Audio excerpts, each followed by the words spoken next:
I felt like the beginning of the song, you know that Jason Statham movie Crank?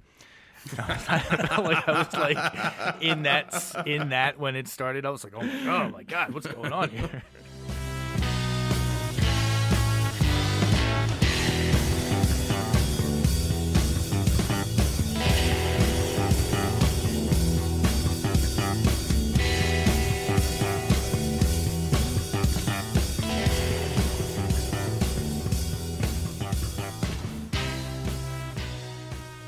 Hello, and welcome everyone to yet another episode of 1001 Album Complaints, your favorite podcast where lifelong friends, musicians, and music critics go through albums on the list of Robert Dimery's 1001 albums you must hear before you die, give our very insightful and never jackassed opinions on it.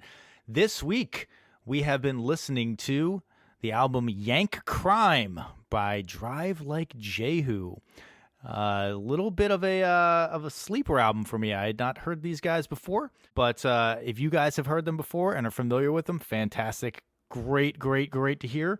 If you've never heard them before, strap in, get ready. We're going to dive in and give our opinions, and at the end, vote and tell you whether or not this is an album that you must hear before you die. Very quickly, we're just going to play a quick track off of the album, and then we're going to give our tweet-length impressions of it. So, without any further ado, we have the opening track on the 1994 album Yank Crime by Drive Like Jehu, Here Come the Rome Plows.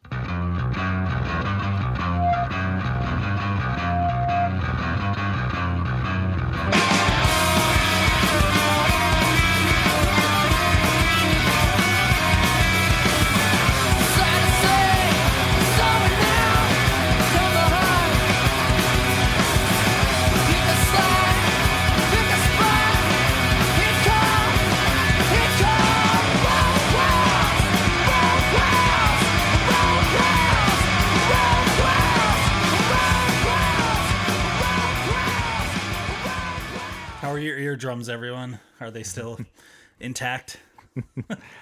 Yeah, I guess I'll throw it over to Alan. Alan, what did you think of this album? So, a while back, I did this thing called a Tough Mudder, where you basically run through 12 miles of mud, you get electrocuted along the way, you crawl under barbed wire, and afterwards you're filthy and exhausted. And you're wondering, like, why the hell did I subject myself to this? I kind of felt like this album was just like that. Okay, hot takes coming in. Rob, what do you got for us? Yeah, my review is this is that feeling when you agree to let your angsty teenage stepson's band practice in your garage for some reason. But then, as the weekend drags on with a bit of a closer listen, you find that it's actually well-contained, well-controlled noise, just with an absolutely terrible singer. All right, and I am Tom, and my tweet-length review is that Yank Crime has all the beauty and subtlety of a drunken fistfight in an alley. But I think that's what they were going for.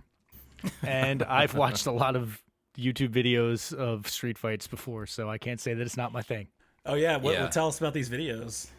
Oh, dude, I'll link you some subreddits when we're done with this. Can we put that on the playlist? So let's dive right in. A little bit of background on the band Drive Like Jehu. I had no idea who they were before. I had heard this name from some people that I had played music with, and not in the same bands, but played shows with, and it actually made their sound make a lot more sense to me after listening to this band. But Drive Like Jehu, very well regarded as a post-hardcore band, and very often it's said that these guys were like the kind of bridge from post-hardcore into emo, pointed the way towards emo, which I think shows up on some of the tracks. Anyway, they were formed in 1990 in San Diego.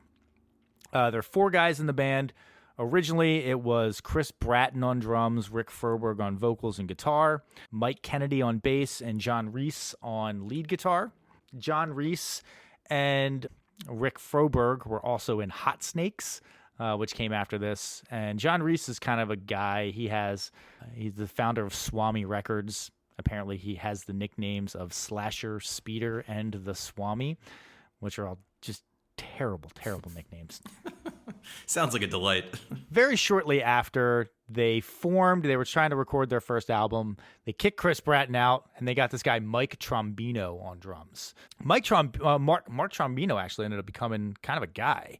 I don't know if any of you guys looked at his Wikipedia page, but he was a very well-respected producer, engineer, and mixer post his time with Drive Like Jehu. Yeah, he did like Blink-182 records and bands like that, right? Yeah, he was the producer on that Jimmy Eat World album, Bleed American, which has that song The Middle on it, which was hugely successful. Yeah, that one. Yeah.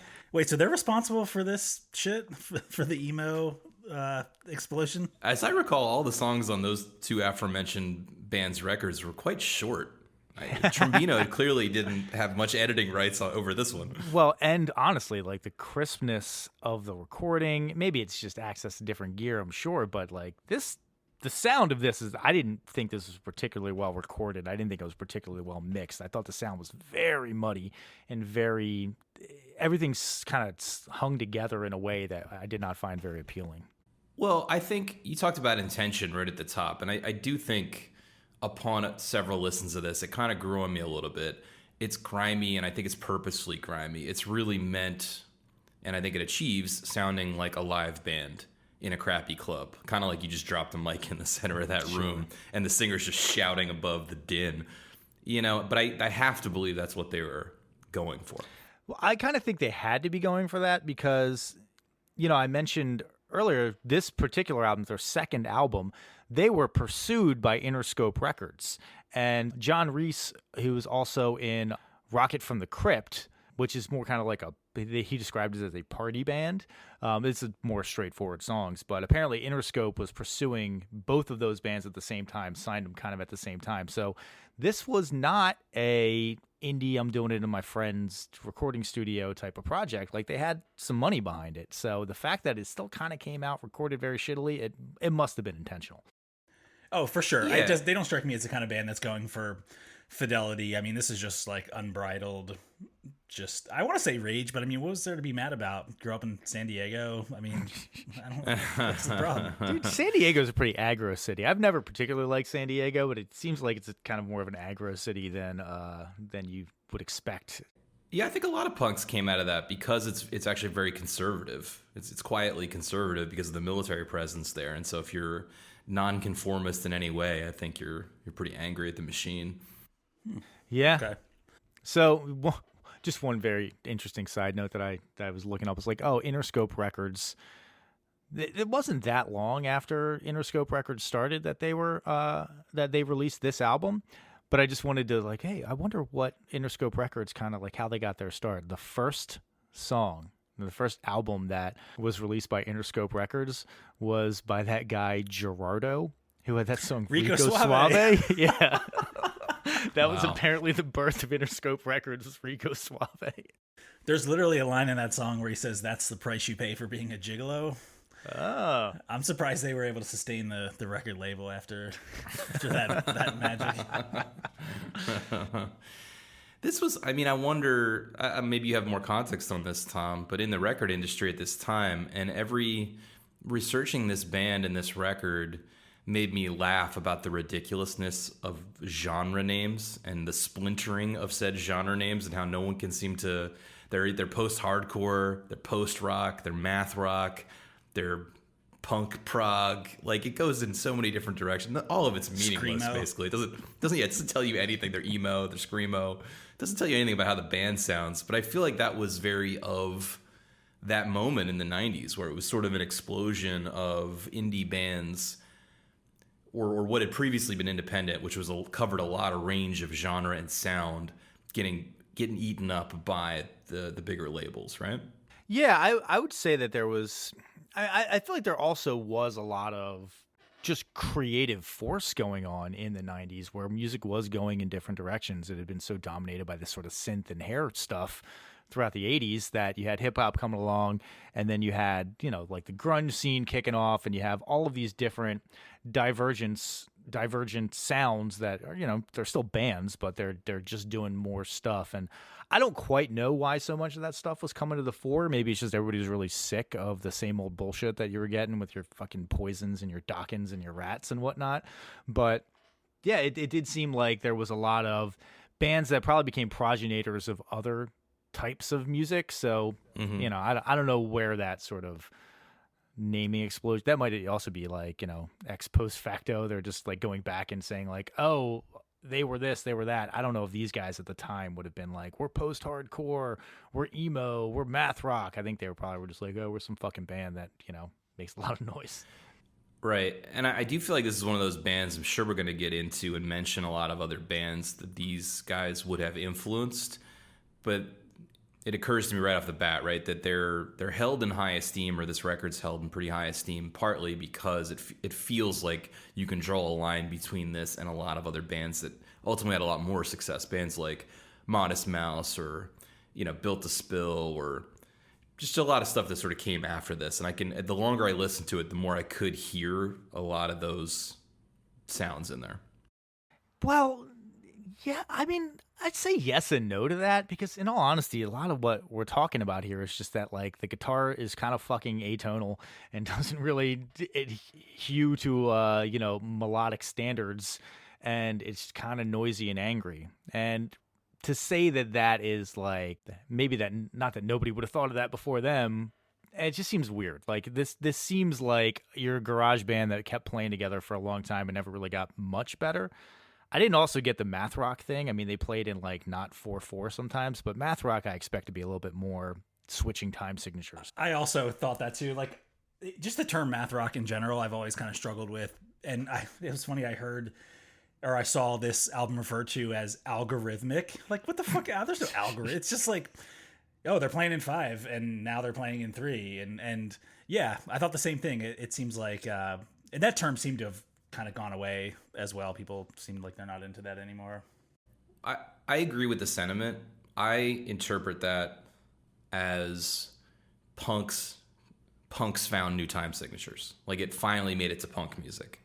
And that's I think that's the framing device that ultimately I came around to here, is that it helped if I thought of this as an offshoot of punk, or an evolution of punk music, bringing in things like time signatures and diminished voicings or diminished intervals and some atonal stuff, as opposed to how it was kind of being pitched retrospectively as an evolution on prog music, which I love. Yeah. It's like, you can't listen to King Crimson and then listen to these guys and be like, they took it a giant leap forward. You're like, no, it's not. They definitely didn't. But that said, that was one of the comparisons that I had to check myself, go back and I listened to Red today, particularly the title track Red, but the whole album King Crimson Red, which is great. And I see the comparison. I see the way the guitars are stacked. There's some similarity. Like, I could 100% believe that Drive Like Jehu listened to that record a lot. Well, I also think you don't see that kind of virtuosity, because I think they're technically, it's undeniable that they're like great players. And it's not to slight punk music at all, but like, you generally don't see those kind of chops being flexed. Plus, with the songs being, in punk rock, like if you go back to some of that hardcore, quote unquote, it's like 1-minute long, 2-minute long songs. And this must have felt very different at the time. I will say I did not necessarily think that their playing was technically very good. Let's put it that way. Especially the guitars. I didn't find the guitars to be difficult or orally pleasing most of the time. The bass is driving. I'll give that to the bass. The bass is really driving, but I didn't find it to be, again, technically difficult or that technically interesting. Now, it doesn't always have to be. And their drummer was doing a lot of stuff, but I think, as Adam, who is not with us tonight, pointed out, that he's slowing up and speeding down on a lot of the parts where he's trying to do more technical stuff. And so when I look at it from the standpoint of like none of these guys could have been session musicians, right? Not that everybody has to, but I don't look at them as like a technically that proficient. I just think the bar was really low for the kind of music that they're playing in terms of technical proficiency. In punk music, that's what I mean. If you stack them up against Robert Fripp and who else is in King Crimson? Adrian Belew, maybe. And Adrian Belew. I was thinking, who's the drummer in King Crimson? Bill Bruford. Yeah. Bill Bruford is the guy I was trying to think of. Yeah, then, they stink by comparison. But compared to Sid Vicious and the like, or whoever else was in... Yeah, I mean, Timely. we stink compared to King reference. Crimson. Everybody stinks compared to King Right. Crimson, basically. I'll push back slightly in that, like, no, they're not as... I don't think they belong musically in the same classification as bands like King Crimson or Genesis or some of those other, like, possible influencers, if that's even the case. But I do think they're good. I think it's complicated to pull some of this off. In fact, I even saw something where, one of the guys, I forget his name, but referred to making the album as like being kind of exhausting and just tedious beyond belief, which maybe it was for them. I don't know. But to me, that felt kind of strange. I could see this style, especially in the guitar, where it's kind of atonal and sometimes it's kind of arrhythmic, where you just have to have like memorized the part. It doesn't flow naturally from one part to the next. And so you're just like, okay, now I have to do this thing. And everything else in the song is telling me not to do this thing. And I have to just focus on doing this thing. That I can see the tedium coming in there. Yeah. So we played a little bit of Here Come the Rome Plows earlier. We're going to play a little bit more of that because I actually want to get into this song specifically. And believe it or not, dear listener, this is a different part of the song than you heard before. So here's a little bit more of Here Come the Rome Plows.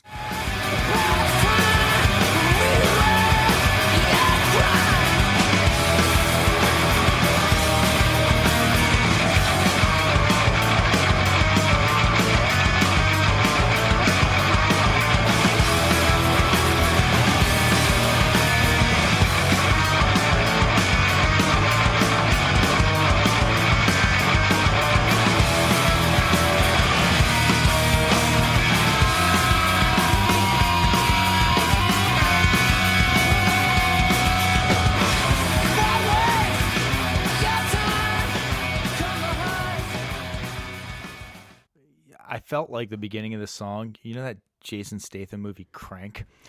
I felt like I was like in that when it started. I was like, oh my God, what's going on here?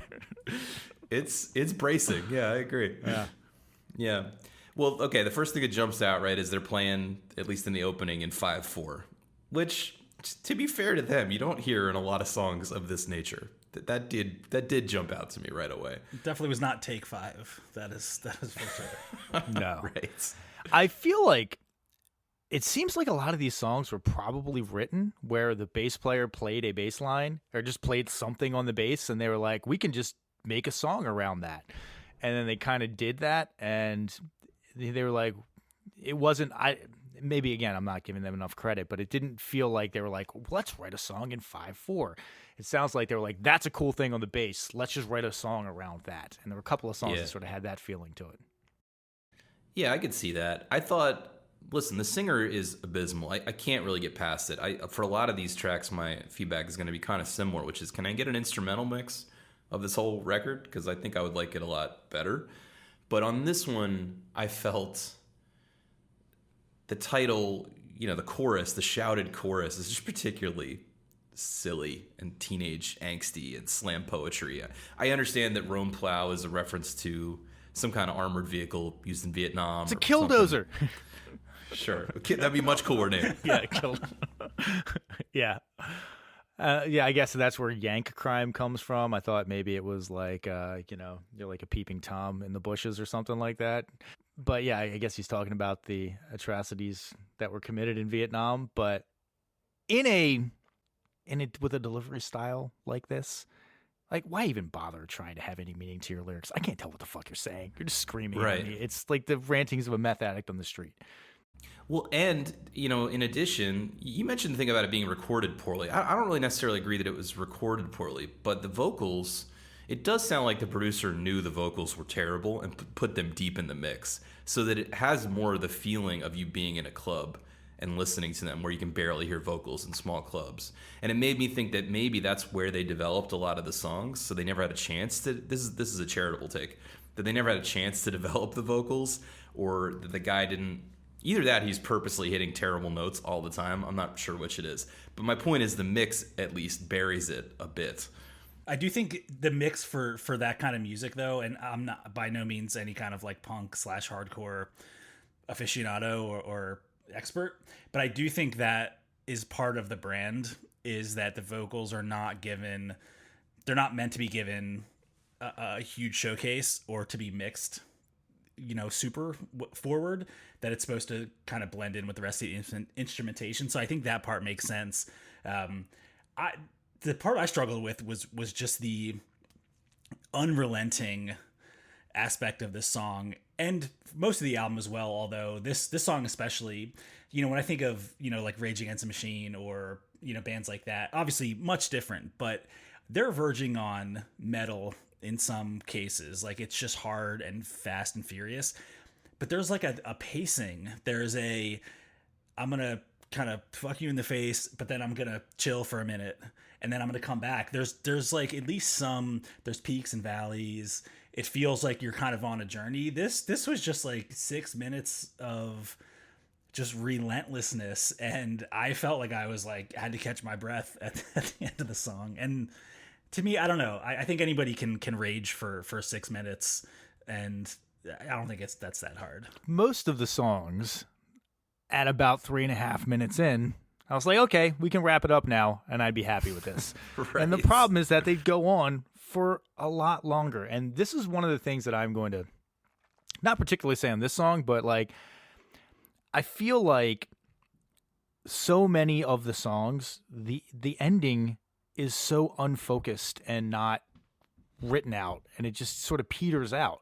And like you can't, there in this song there's no build. This song is just like from moment one. It's unrelenting. But even some of the songs where they build, it feels like you were building to something, but then you don't ever get there, and you kind of just sort of fall apart at the end.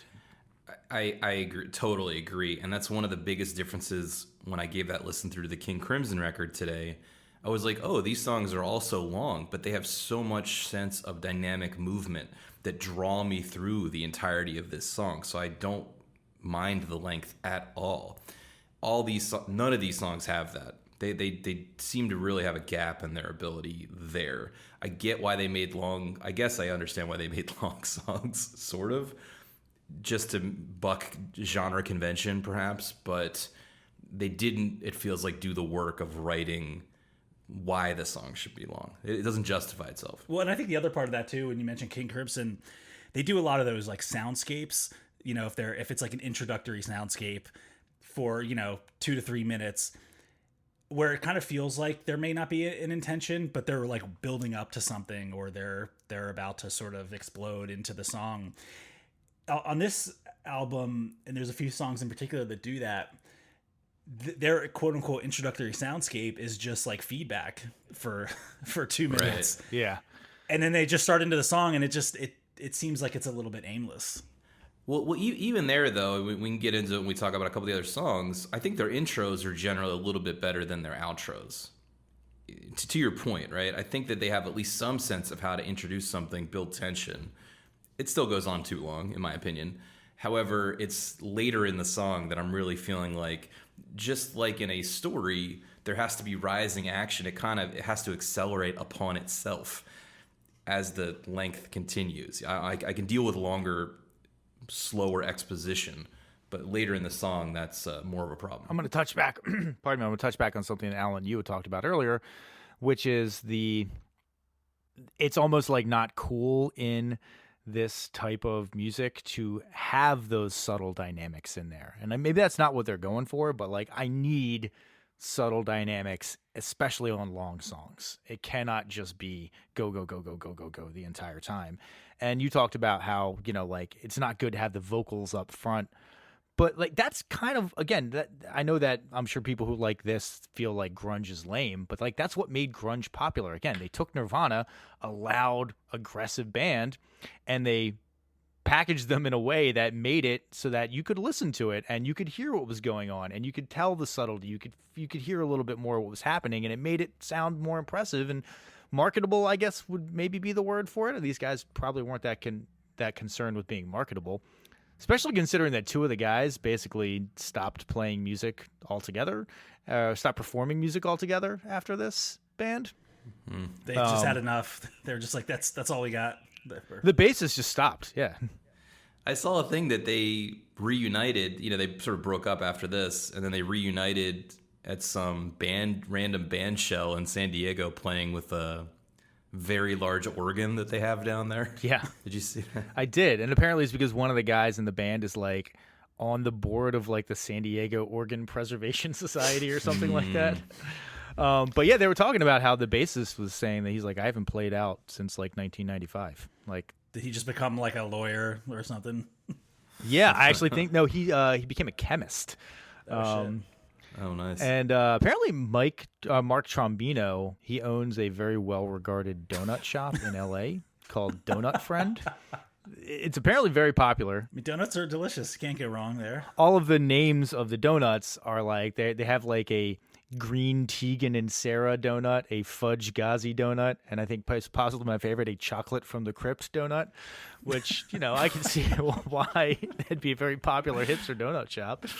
But yeah, different, these guys went in different directions after it, it's kind of weird that, for a band that was given so much credit for creating these ripples in music, that like half of the band didn't really do music after that. I guess Mark was a producer, but the bassist didn't really do anything. But yeah, I mean, like this, I can see kind of why this album didn't sell all that great and never went gold or anything like that. So there's no real certifications for it.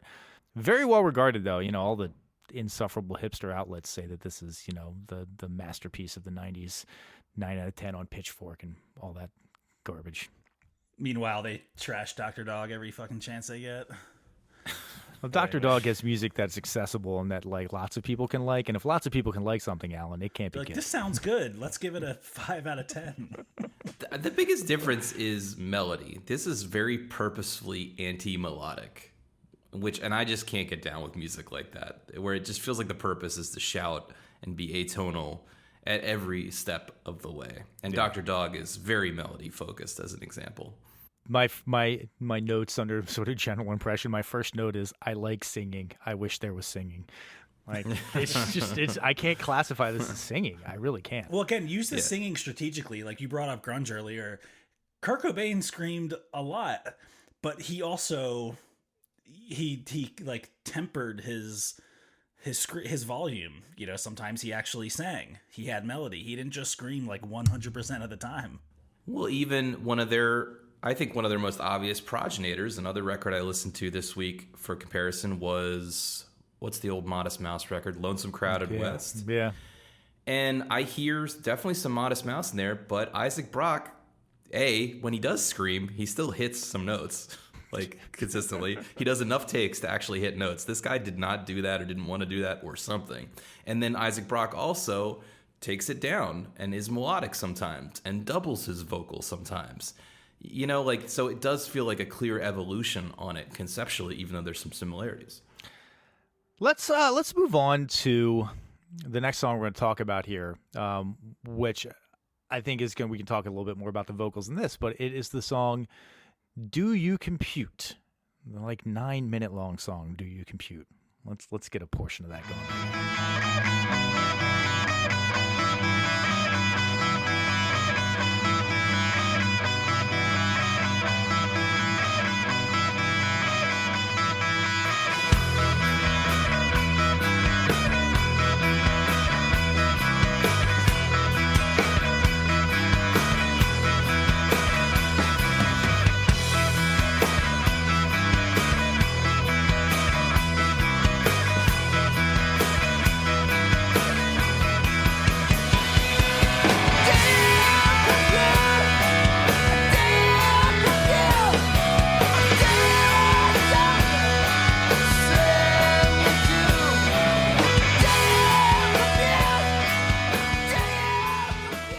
So one of the things that jumped out to me right away, I kind of like the backing track of this, and I want an instrumental mix of this song, maybe. It's still a little too long, but the singing is so terrible. Like, oh man, hitting the right notes with your voice, like so uncool, man. But one of the things that always jumps out to me is it feels like the punk aesthetic, at least originally, was a response to to arena rock, to the pomp and circumstance of playing in an arena. And yet you take a song like this intro is very, I don't know, U2 or something. It goes on for like a minute and a half. It's serving to build tension. I can picture it in a stadium. It just feels very weird that punk music or hardcore music kind of looped back to that level of bombast and indulgence. I don't mind it because I'm fine with arena rock, but that seems a little bizarre to me. That it only took, 14 years for the punks to loop back to that? So yeah, I felt like it was a little bit of just, just kind of spew it out there. I actually, with this song, was starting to feel it a little bit at the beginning. I kind of just said, all right, let me suspend my disbelief a little bit. I thought the intro guitar was kind of nice. I thought the intro bass was kind of cool. As soon as the vocals kicked in, it just snapped me out of everything. And there was just no chance I was going to get back into it. And there are parts of the song that I thought had like a Tool vibe, where I was like, oh, this sounds a little bit like Tool, where it's back to the atonal piece. But there was just no real melody to speak of. And so it was really hard to like grab onto it in any way. This is the song that for me gave me the King Crimson vibe. Specifically, I like this bass line a lot, actually. I think this bass line is really cool. I think it's a good glue for the song, and it put me in the mind of actually that song Starless, when it kind of goes into that big breakdown in Starless where the bass is kind of doing that very long melody that's very driving, but kind of holds everything together with all this other atonal crazy stuff is going on. Mm-hmm. But again, the problem that I have is that Starless builds to something, comes from something and builds to something. And this didn't feel like it came from an intro. The intro, I was like, oh, there's melody here. Like more melody than I would have expected, especially after, Here Come the Rome Plows. But then the last 2 minutes and 15 seconds of the song is just a bass line and atonal guitar noise, and it doesn't go anywhere. And it's the same bass line he's been playing the whole time, and it's kind of the same atonal guitar noise you've been getting the whole time. And I'm sitting there looking at this like, are you gonna peak to something? Is something else gonna happen? Or are you just gonna fizzle out? Like, if I was seeing this band live, like that would be an unacceptable way to end a song live, let alone on an album when you can craft it and you're not sort of at the whims of the energy of the audience. But if you were, all that's true, by the way, I agree with all that. But if you were seeing a band like this live, you probably wouldn't give a shit about how they wrap it up. And I'm not like knocking. I just think when you go to see music like this at a club, it's sweaty, it's hot, it's mosh pit. Generally, you're not like evaluating the music itself. You're just there for the action. Yes. But I think that by not having the energy carried through to the end of the song, it gives you that time to stop moving around and look and be like, what the hell am I actually doing with my life? Why am I here? Right. I guess that's why they don't even maintain the energy. Because I feel like these shows would be 100% about energy. Yeah. Which is probably why those old punk hardcore songs are so short. Yeah. Yeah, good plan. Should have stuck with the formula, guys. I have it stuck in my head. Can't get it out. And it's like the word, do you compute? Do you compute? It's so bad. The delivery is so wretched on this. Yeah. Again, instrumental, I'd be in for it. I'd still think that you need to edit a lot, but yeah, it's not good. I agree. This singer really shits on everything here. Yeah. Is the singer also playing a guitar? I didn't really look into the He's a rhythm guitar personnel. player. I see. Fucking ridiculous. Yeah, a rhythm guitar player in these like often arrhythmic songs. But it just goes back to these extraordinarily indulgent songs. I guess people like it.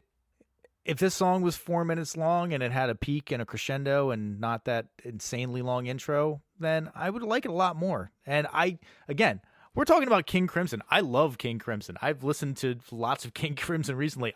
Give me a 12-minute song. Totally, but take me on a 12-minute journey. So that's my fear here, is that we're comparing them to bands like that, because those are the bands we know, and not to the bands they would think to be comparing themselves to, or that they would think of themselves as an evolution from. Because the truth is, I don't know any of those bands very well. Sure.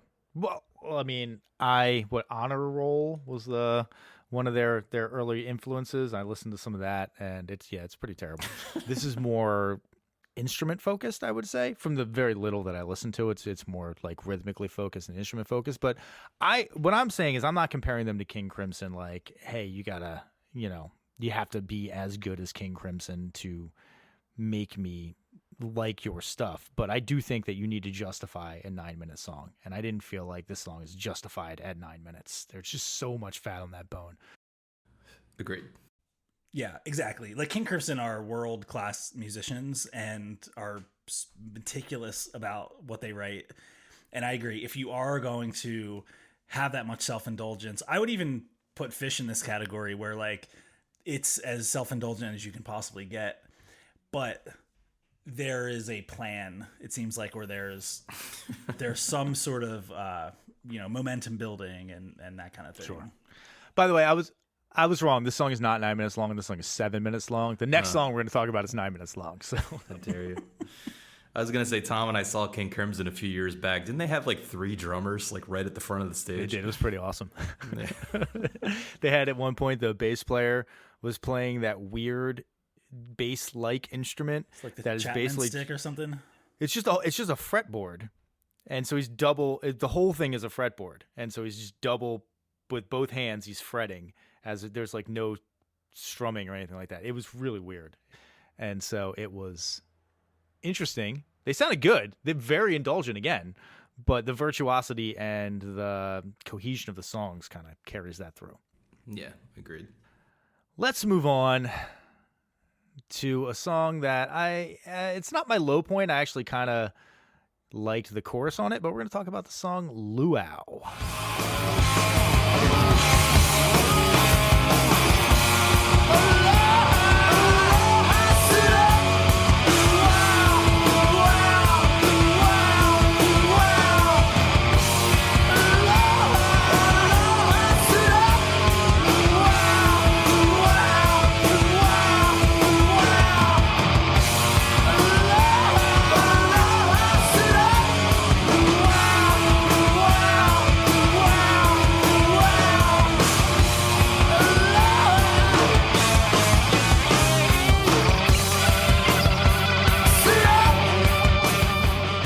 Doesn't that just make you think of barbecues on the beach? I was expecting like a ukulele and like I could hear the slack key guitar right now. Yeah. This song to me sounded like, as a musician, when you're having like a stoned jam session and 20 minutes later you're like, dude, that sounded awesome, and then you listen back to the recording and you're like, oh, actually it was fun to play but it did not sound good at all. I don't really care much for the vocals in general, and I don't pay that much attention to them. I couldn't understand a fucking word he said in this entire song. Like, I 100% would have needed a lyric sheet to know what the hell he was talking about, period. Well, luckily Spotify provided that lyric sheet to me. They did, yeah. Listen, this was actually my favorite song. It's a little bit of a low bar, but it was, I guess I'm very chorus-oriented, basic bitch over here, but I thought this was the best chorus. It gave me the most Modest Mouse vibes, early Modest Mouse, doing the Cockroach era Modest Mouse. It's definitely way too long, but I thought this was a good example. I'm going to guess that what we just played was the beginning of the song. Makes sense. But given that it's such a freaking long song, can we drop in, it happens at right about minute 7, where I thought this was a good example of how they find some interesting noisy purchase, so to speak, occasionally. 6:53. I got it that down as Dude, well. that's funny. I have 6:45 as like oh, they're doing something here. Yeah. Okay, let's drop it in for the listeners.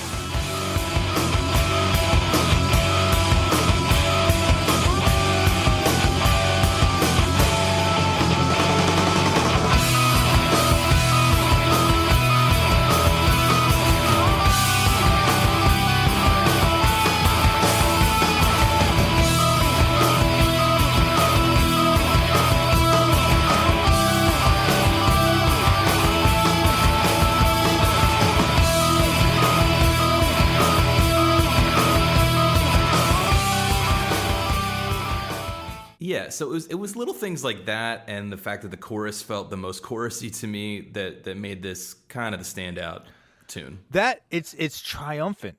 It builds to a triumph. You get it at the end, and you're like, yeah, all right. You took me on a journey. But then it just sort of piddles out again with no direction and no tightness at the end. I like tightness in songs. Yeah, I definitely felt like after that I was expecting more, and that's where that kind of like Stone Jam thing came in, where it was like, okay, let's just noodle around a little bit more, and I guess it's time to end the song. Yeah.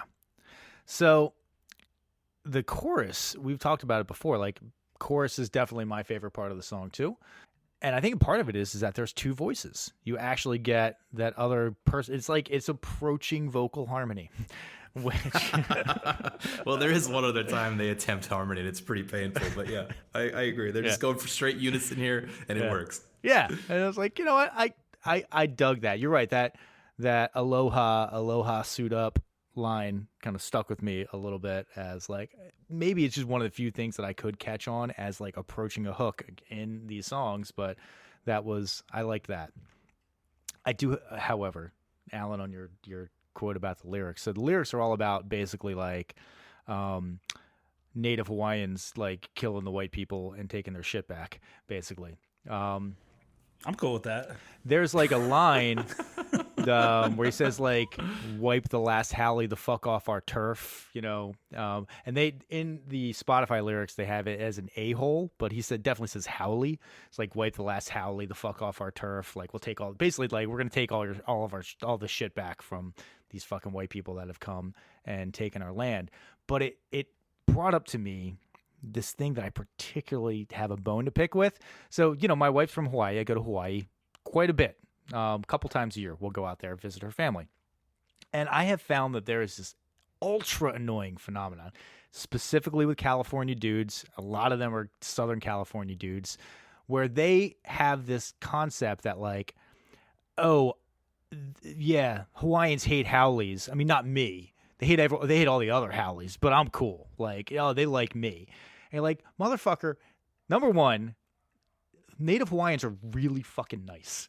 And so all of the locals that you meet that are really nice to you, they're really nice to everybody because they're actually really nice people. And I mean, you can see why they live in paradise. It makes a lot of sense. And the ones that hate tourists, they think of you as a tourist too. You don't think of yourself as a tourist because I guess you'd like to surf in San Diego, but you're still a goddamn tourist and they still hate you if they hate tourists. And it's like, protect the land. It's like, you're from fucking New Jersey. What are you talking about? Wait, quick point of clarification. That term, it refers to mainlanders or all tourists? Howley. So Howley is used pretty much derogatorily for white people and not tourists, like just white people. Like you can be born and raised in Hawaii, but it's also one of those things where like, you know, white people there are trying to take the power back from that word and like using it to self-describe. I have been called a Howley in a very nice way. I've also been called a Howley in a like, get the fuck away from me or I'm going to kick your ass way for no reason whatsoever, just like in line someplace. Usually it's derogatory, and it apparently came from, in like Native Hawaiian, it literally means like people without breath. There's a couple of ways that has been interpreted. One is that they thought people were pale like ghosts, and so they thought that they were dead. Another way is that there was a greeting ceremony where you would kind of like get in each other's faces and like breathe each other's breath. And like the Europeans, when they came, were just like, what the fuck are you doing? Get away from me. So they called them the people without breath, which is like how, I think like how is like HAO is like breath, and like they modify it to say howley without breath. Well, thank you for that little digression. I had never even heard that term before I came to California, and probably until I interacted with you and your wife, Tom. So I just didn't think that was commonly known. No, okay. This moment in history was sponsored by Arby's. Seriously. Oh, yeah. You know, I did have an Arby's ad written up for this one. I haven't done it yet, but that stole your thunder. It's all right. I'll throw it in for next time. You know, pineapple roast beef sandwich. It's actually southwestern fajitas. Don't they? Is it true that in Hawaii that they like Spam, or am I? No, it is absolutely 100% true. They fucking love Spam and treat it like it's real food. Apparently, it goes back to back in the day when the army rations there would just be a lot of spam there because it was easily transportable and they could get it. But yeah, my wife is consistently telling me how spam is legitimate food and better than Scrapple, which is laughable. Laughable. Dude, you better get those divorce papers filed. Okay, so to loop it back to this band, though, they are not from Hawaii. So they're that SoCal personality that you were They're that kvetching SoCal about, personality right? that basically like, I got some friends that are locals, man. So like, I'm not a tourist. I'm cool. And like, dude, I got, family there. My wife's brother, who was like adopted, but he's like native Hawaiian. And I'm not like, I'm cool with the locals, man. I'm like, I know what I am. I'm a fucking white guy tourist. Like, don't try to act like you're all cool and special just because you surf sometimes in San Diego. Anyway, These guys have a weird, they're definitely trying to be. We haven't mentioned the origin of their name yet as being biblical, but they're definitely trying to be kind of literary and a little highfalutin at a few steps of the game, right? good thing they make it clear what they're saying all the time so that you can get these illusions, the depth of these illusions. Yeah, I 9-minute songs. What's highfalutin about that? But yeah, this song, I will give them credit for the fact that this is a 3/4 song that is driving. I feel like 3/4 songs are often lilting and they're not driving. It actually took me a while into the song to realize that it was in 3/4, and I was like, oh, this feels like a pretty naturally driving 3/4, which is it's not common. So I'll give them credit for that. Yeah, I can agree with that. They do a lot with 3/4 in general in this record. Every time I would kind of catch myself counting, it would be commonly in that tempo, and it's not common, and it's not common to be driving. So I agree. Yeah, but I still have the same problem with just like really dissonant guitars. It's like that pre-chorus guitar that he's playing. It's so purposefully really dissonant. And obviously that's what you're going for, but I don't know why. It sounds bad. It just sounds bad. Let's go on to the song Super Unison. Now, we might be tempted when we play this to cut the intro off of Super Unison, play it in its entirety so the people out there can get a sense for it. Well, I think okay. Well, we want people to listen to this. I was going to say it would be funny because we normally play clips that are in the realm of 45 seconds to a minute, and it's just feedback for that length of time. So that would be a good boosh on the listener.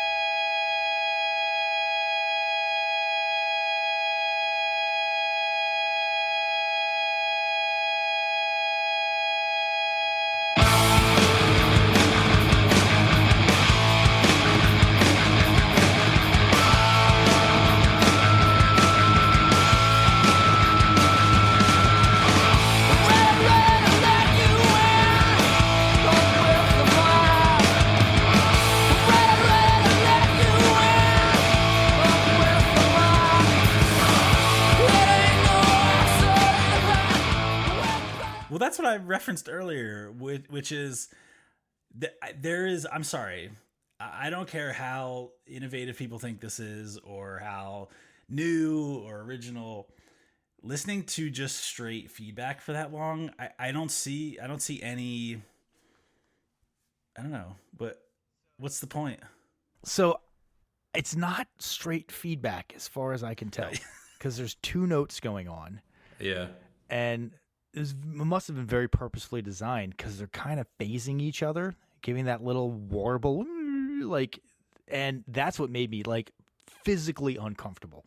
The first time that I listened to this, I could not make it through the intro. I had to stop and be like, oh my God, it's got my heart racing in a very uncomfortable way. I don't like this at all. It's like the exact opposite of ASMR, it's the most uncomfortable. It's like the sound of somebody chewing in your ear or something like that.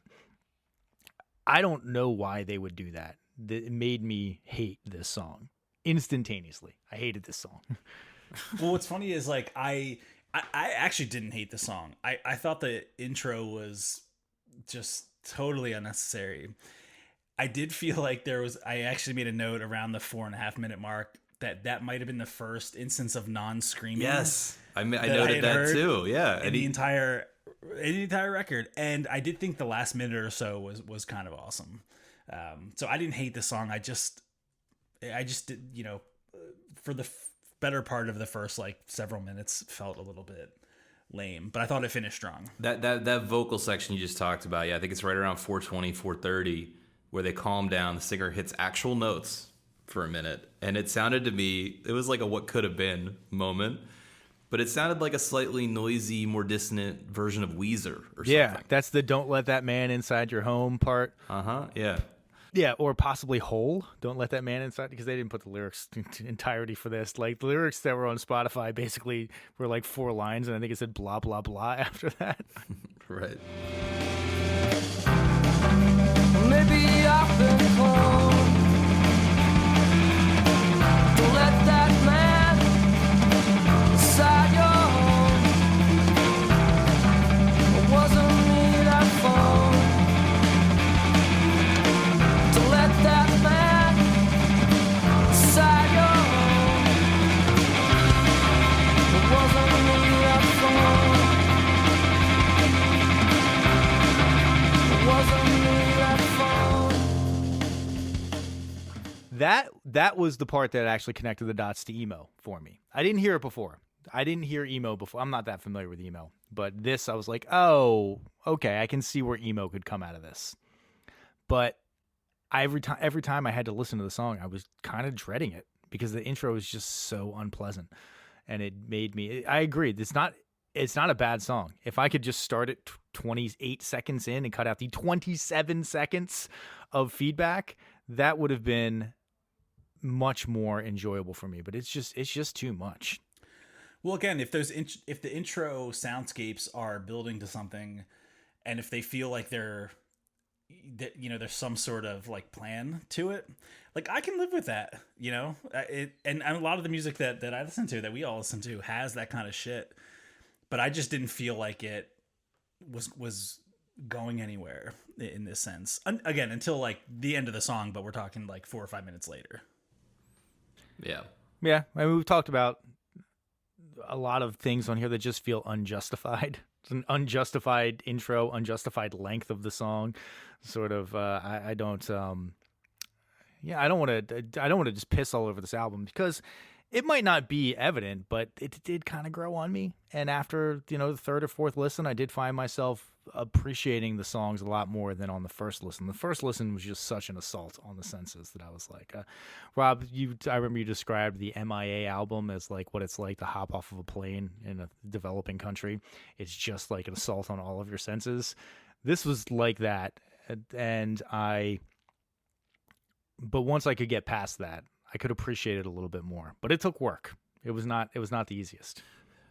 No, I agree. I sort of found myself avoiding listening to it earlier in the week, but it did eventually kind of creep in there.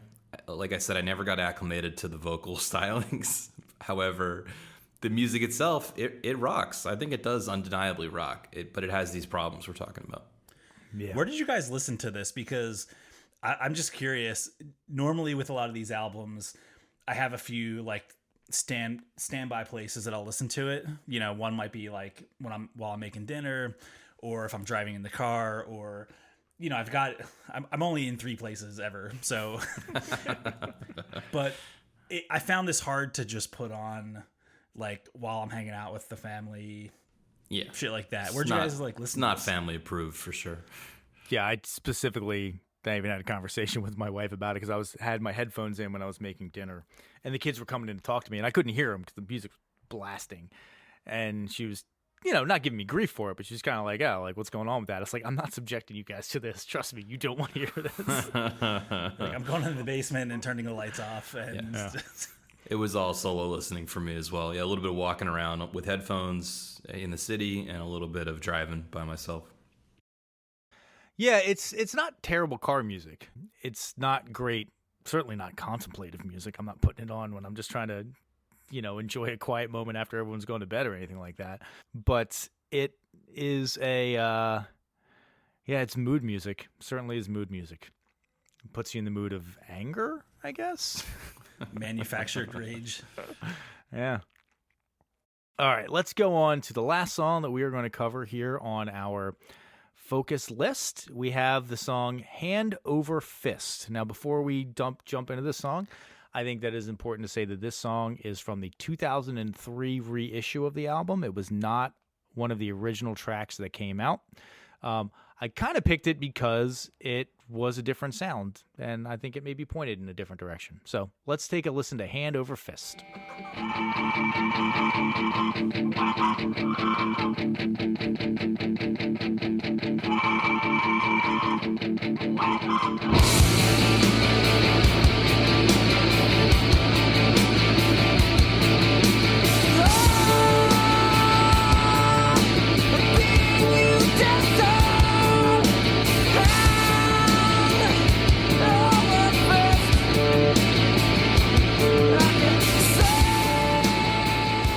Right, this sounds different. It sounds like it was of a different era almost.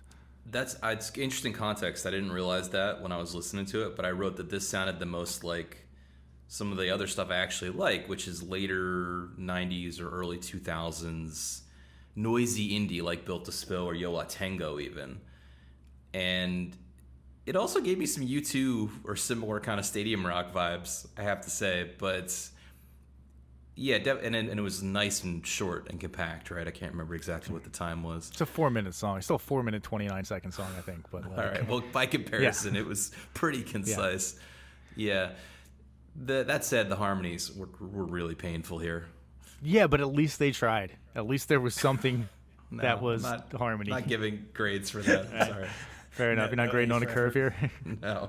It's funny that you mentioned listening to this in the car. I did feel like this had a nice like road trip, kind of like rocking, cruising down the freeway kind of feel to it. I was also thrown. I restarted this song like 4 times because I was like, was that a cough in the intro? Yeah. And I was totally thrown thinking it was something else, and definitely restarted the song like 4 times. Yeah, it's just a cough, and it's pretty terrible. Bizarre. Yeah. Well, I was thinking, it made me think of another. There's that Black Sabbath song "Sweet Leaf" that starts with coughing, but that song's about smoking marijuana, so it kind of makes sense, at least in the context of the song. Yeah, that's seems intentional. Like they went back afterwards, like we have to add that cough in. This was just, I guess, the guy actually coughed on the mic, and there's like 24 seconds of just like weird room noise at the end of the song too, where they're like, oh, we fucked up a bunch on that take, and I don't know, I just don't understand why you include that. Again, maybe it gives that sense of you're in the room with them, but it's just another example of the bloat. And what the hell is that? Is that a vocoder at the beginning? Vocoder for the lose again this week or something? Like, what's going on with that? I guess they're saying hand over fist or something at the beginning through that super distorted sound. What the hell is that? I don't know. I didn't pick up on that, honestly. I have to go back and re-listen. It's like the beginning that would be a very of the song. not seemingly on brand for this band to use that. It doesn't. Yeah, I don't know. Yeah, we need a consultant on sound waves to maybe better understand that. It sounds like a really intense filter, like he's going through a megaphone or some. Yeah, maybe thing. something like that. But it sounded unpleasant, and there was just a lot of it at the beginning of the song. Again, it's overindulgent and pointlessly so, in my opinion. It didn't prep me for the song. We talked about the soundscape aspect, and I agree. There's a lot of my favorite music has soundscapes, but I feel like they're table setting for the meal that you're going to have, and this is not setting the table appropriately for the meal of the song. Yeah, this is definitely stuff like that. They're very purposefully. The one phrase we haven't mentioned that we love on this podcast is freaking out squares. This has a lot of, I'm mad at my suburban mom and my ex-military dad, and I need to freak him out with both weird time signatures and painful screaming and things like that. I just think it's perfect, very purposely antagonistic. Yeah. We've talked about this in the past, but like another band that is purposefully antagonistic is Ween. They always put very early on in their albums, it's either first or the second track on their albums is always one song that is almost borderline unlistenably weird. Spinal meningitis. Yeah. Or, like I said on the Mollusk, the opening tracks, the song Dancing in the Show, which is just a child who sounds like they have mental health problems singing, and they're daring you to get through it. But once you get through it, they give you good stuff. They're like, oh, now here's actually some good stuff. You made it through. Congratulations. Well, I it's didn't diverse. Get a whole lot of, It's musical. They incorporate musical concepts into the recordings. It's like a Michelin star chef who decides to make a cheeseburger every once in a while. They, they have the skill to back it up. Sure. Just probably banging cheeseburger. Yeah. Yeah. And, I don't know. With Ween, it seems more playful. And with these guys, it seems aggressive. Like they're sort of aggressively daring you to listen to the rest of this music. That Ween comparison is interesting because I definitely caught some of those vibes, like vocally, just in terms of the abrasiveness. But I agree that if you're familiar with Ween, or if you go the distance with their stuff, then you're rewarded in a much different way. Yeah. Best thing I can say about this song is it's not long enough to be offensive. I can put up with it. Again, it's I'm grading it on a curve because my sense of how long songs should be got thrown out of whack by the rest of this album. But I included it on here. There were 3 tracks actually that were included on the reissue. There were bonus tracks. It was the last 3: Hand Over Fist, Bullet Train to Vegas, and Sinew's original version, which is just 20 seconds longer than the Sinews. I included it because it was, it felt like maybe their attempt at a radio song. Because, none of these other songs are radio songs. Could you imagine? Well, was this recorded at the same time, or was this recorded later and then they just, bolted it in? I could not get any information on that. There's not a ton of info on this. So, yeah, I didn't know about that. They don't seem like they're big fans of giving interviews.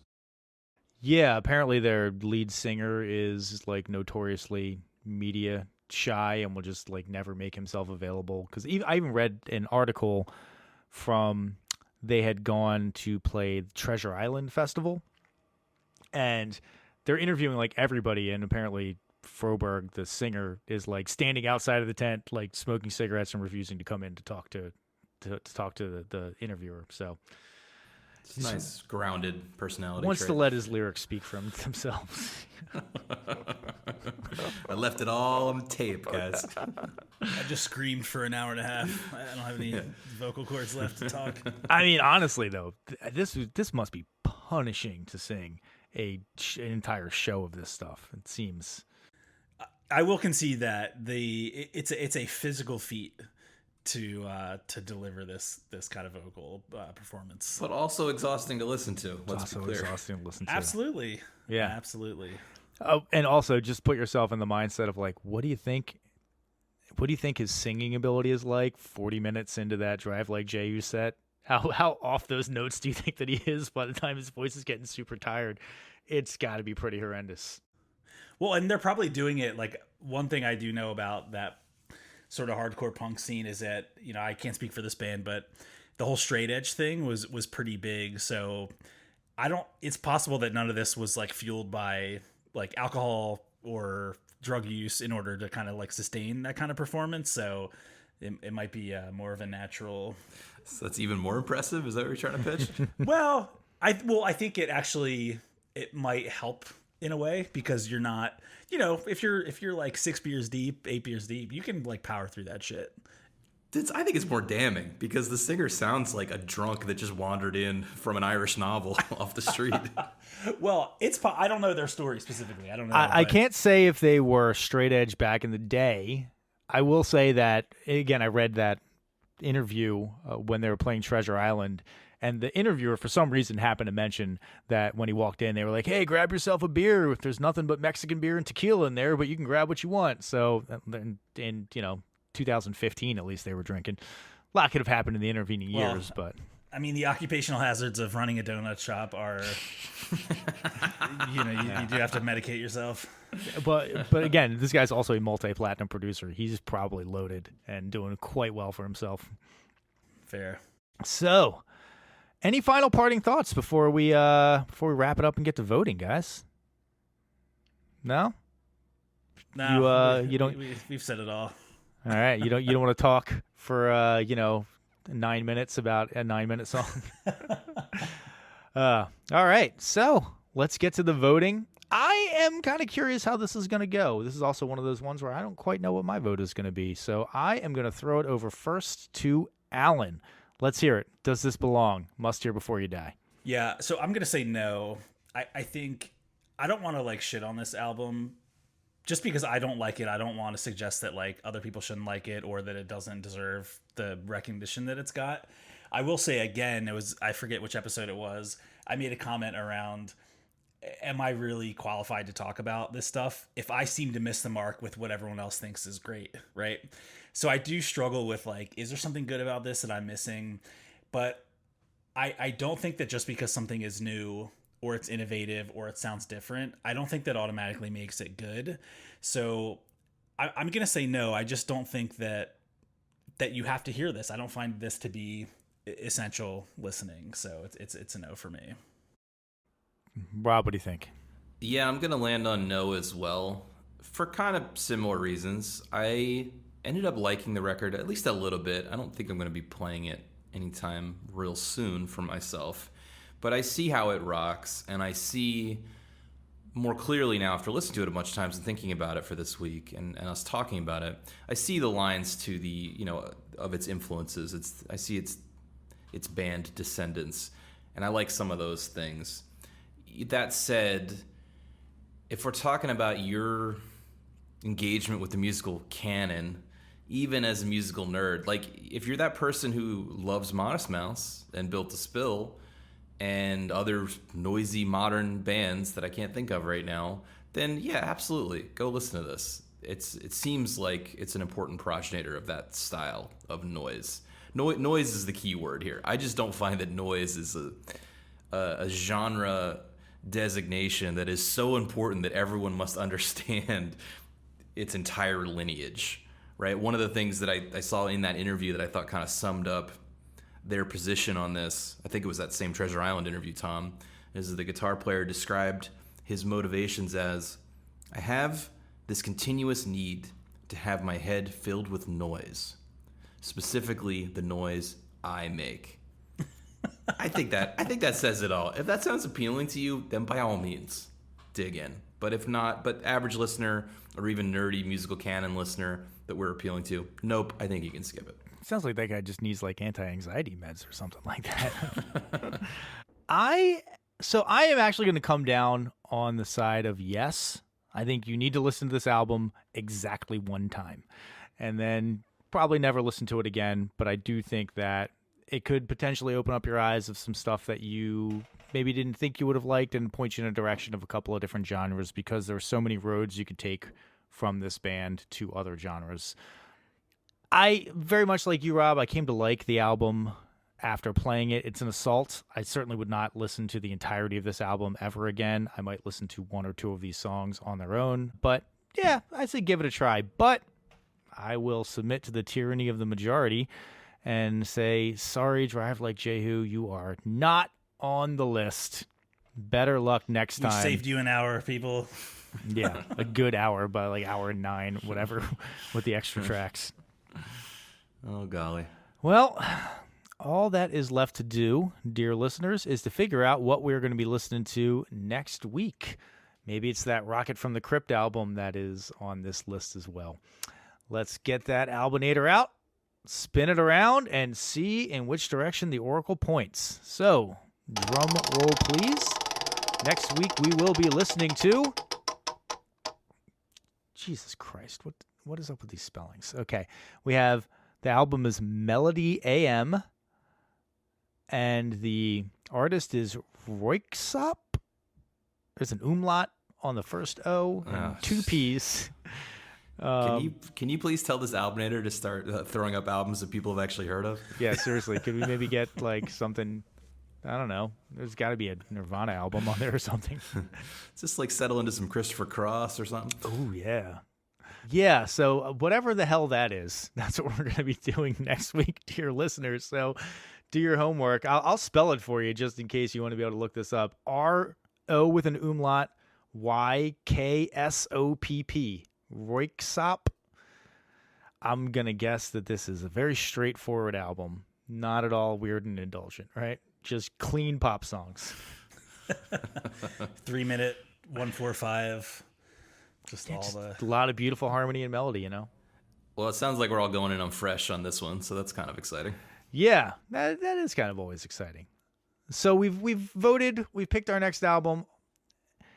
Before we sign off, just wanted to let you guys know that if you think that we were completely off base, if you think that what we had to say was ridiculously stupid and Drive Like Jehu is canon and must be listened to, we have an email address set aside specifically to hear your feedback, your criticisms, your praise, whatever you want to throw at us. 1001albumcomplaints@gmail.com. 1001albumcomplaints@gmail.com. Send us an email. We'll try to read it on the air. We're getting inundated with so many emails these days, so we can't read them all on the air, but we would love to read them on the air.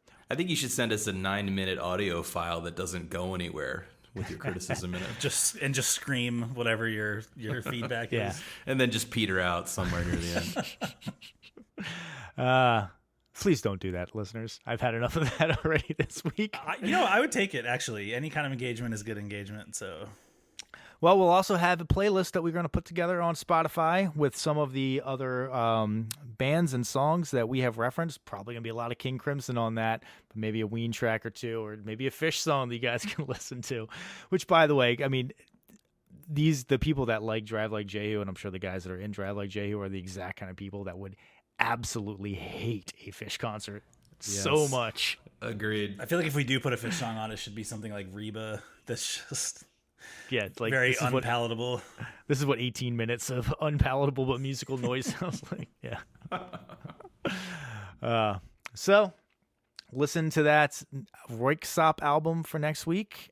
Check out the Spotify playlist. Write us an email. Do all those things, dear listeners. Thank you very much for hanging on to the very end.